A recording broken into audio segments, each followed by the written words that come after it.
संस्कृत व्याख्या third paragraph. Taapsee कह तस्य से क्रीडकम आदत्ते। प्रसंग। सिंह शावकम मोचितुम तापसी मृण्मयूरम नीत्वा आगस्ती। सिंह शावकम मोचितुम, शेर के बच्चे को छुड़वाने के लिए तापसी मिट्टी के मोर को लेकर आगस्ती आती है। व्याख्या। तापसी स्वस्य धर्मपत्न्यः परित्यागं कर्तुम अभिधानम नामस्य विषय कै चिंतिष्यति। अपनी धर्मपत्नी का त्याग करने वाले का अभिधानम या नामस्य नाम लेने के विषय में भी कर चिंतिष्यति, कौन सोचेगा। राजा आत्मानम एव, अपने आप से। अब राजा अपने आप से कह रहे हैं, मन में सोच रहे हैं। अर्थात अयम संदर्भ तू माम प्रति संकेतयति, यह संदर्भ तो मेरी ओर संकेत कर रहा है।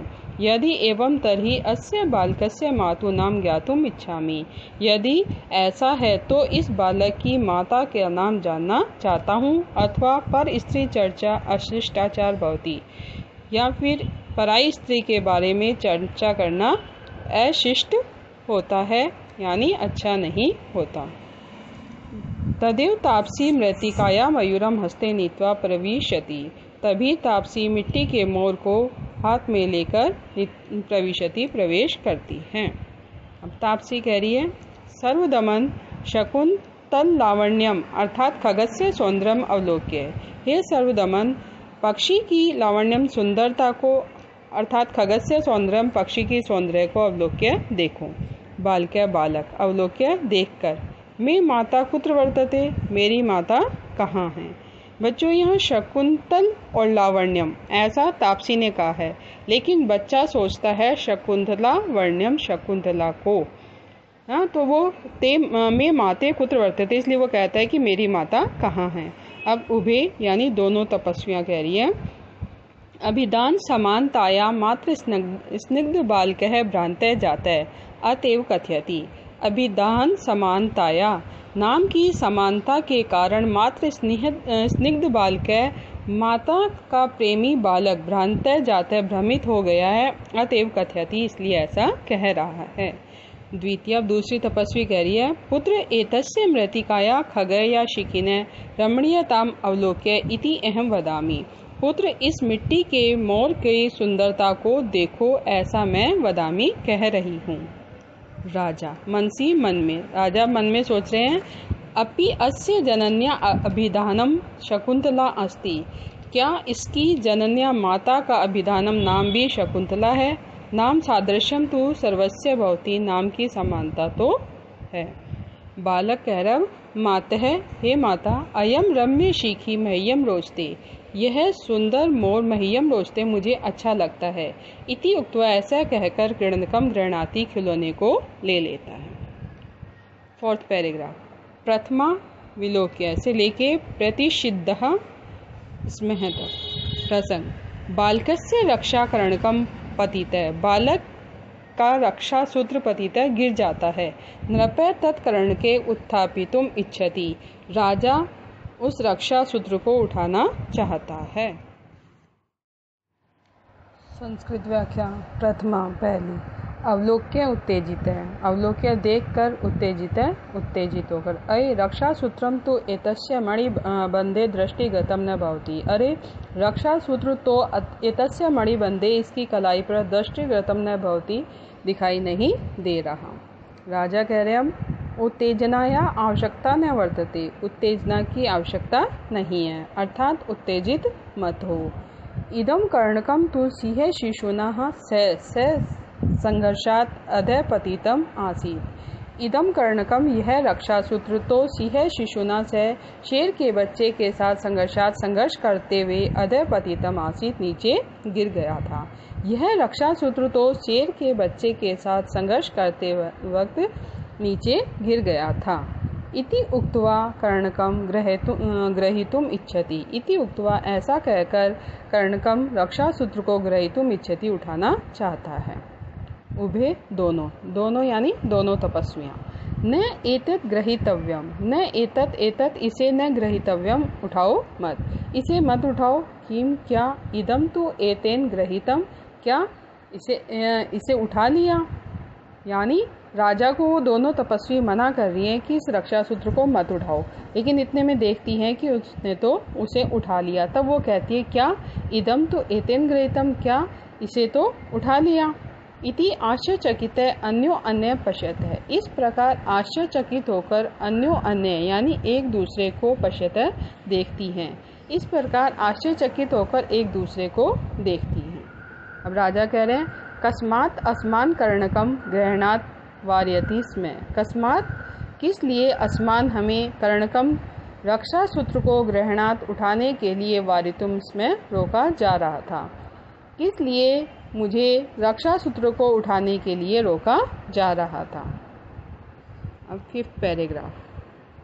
प्रथमा शृणोतु से प्रत्यायति तक प्रसंग। अस्मिन् नाट्यांशे सर्वदम्ने शकुन्तला दूषन्तो एव पुत्र इति स्पष्टं भवति। अस्मिन् नाट्यांशे इस नाटक के अंश में सर्वदमन शकुन्तला और दुष्यंतो शकुन्तला और दुष्यंत का ही पुत्र है इति स्पष्टं भवति, यह स्पष्ट होता है।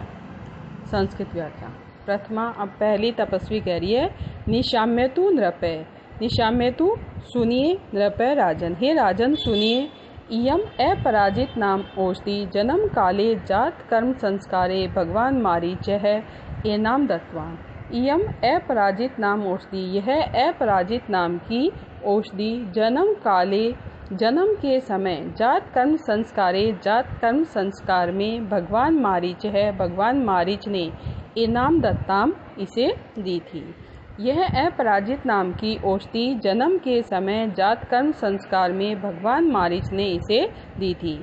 इमाम औषधि पितरौ आत्मनम च भिन्न को अपि पृथ्व्याम पतिताम न ग्रहीतुम शक्नोति।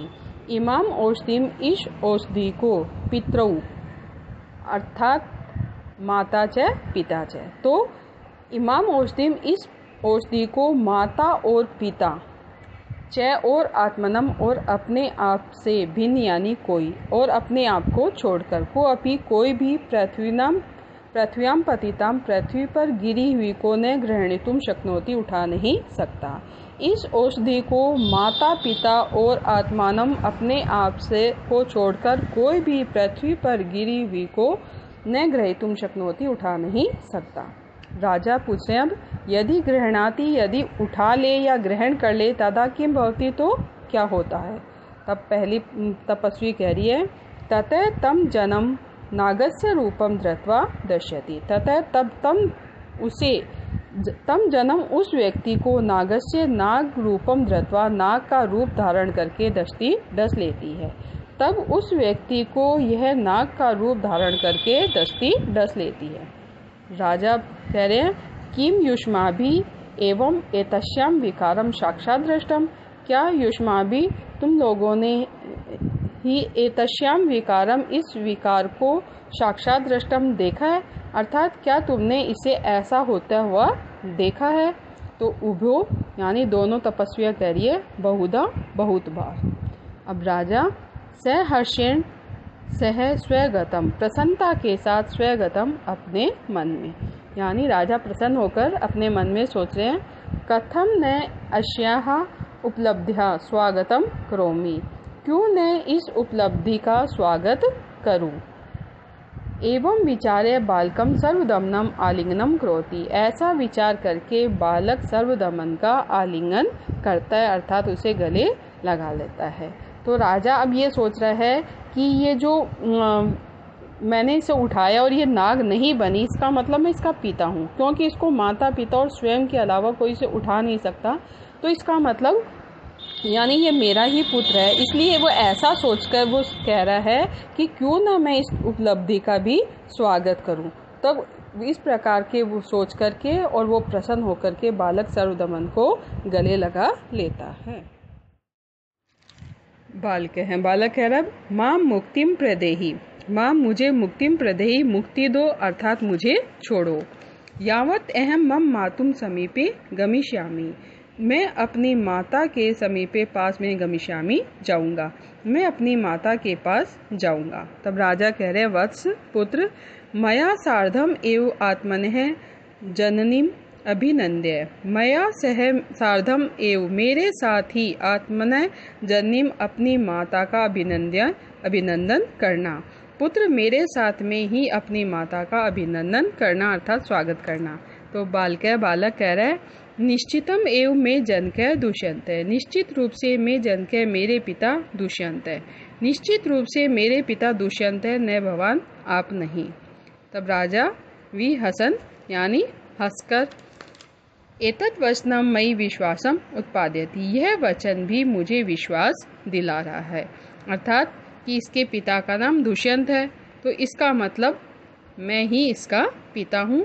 ये अब इस बात ने मुझे पूर्ण रूप से विश्वास दिला दिया है कि यह बालक सर्वदमन है, ये मेरा ही पुत्र है।